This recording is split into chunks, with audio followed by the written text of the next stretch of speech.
Un client se plaint d'une surchauffe du moteur. Le diagnostic révèle que le thermostat du liquide de refroidissement est défectueux. Afin d'éliminer les impuretés du système de refroidissement, il convient non seulement de remplacer le liquide de refroidissement, mais également de rincer tout le système de refroidissement avec une solution de rinçage chimique. Avant de vidanger le système de refroidissement, placez un bac de rétention sous le compartiment moteur. Défaire ensuite le collier de serrage du tuyau du liquide de refroidissement, débranchez le tuyau et videz le réfrigérant du circuit. Pour démonter le thermostat, vous devez tout d'abord débrancher le tuyau du couvercle du boîtier. Desserrez ensuite les deux vis et retirez le couvercle.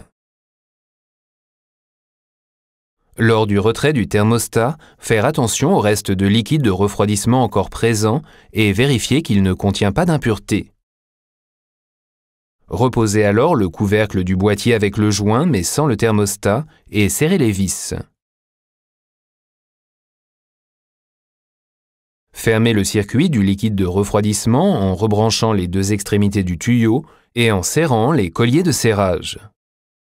Déversez ensuite la solution de rinçage dans le réservoir du liquide de refroidissement et remplir d'eau le système de refroidissement jusqu'au repère max. Pour faire circuler la solution de rinçage dans le système de refroidissement, démarrez le moteur, le laissez chauffer jusqu'à la température de service et réglez le chauffage sur le niveau le plus chaud. Lorsque cette procédure est terminée, vous devez à nouveau vider la solution de rinçage du système de refroidissement. Desserrez le collier de serrage, débranchez le tuyau et laissez le liquide s'écouler dans le bac de rétention. Afin d'éliminer les restes de solution de rinçage du système de refroidissement, remplir le système avec de l'eau fraîche après avoir remonté et fixé le tuyau. Faire monter aussitôt la température du moteur jusqu'à la température de service en mode chauffage maximum. Ensuite, vidanger à nouveau l'eau.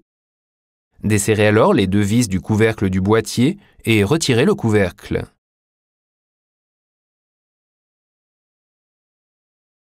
Mettre en place le nouveau thermostat. Revissez le couvercle du boîtier avec les deux vis et fermez le circuit du liquide de refroidissement en enclenchant les deux embouts du tuyau et en resserrant le collier de serrage.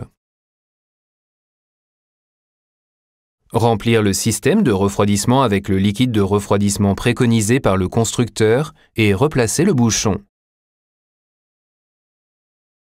Faire monter ensuite encore une fois la température du moteur à la température de service, tout en réglant le chauffage au maximum. Purger le système de refroidissement si besoin et contrôler son étanchéité. Vérifiez enfin le niveau du liquide de refroidissement.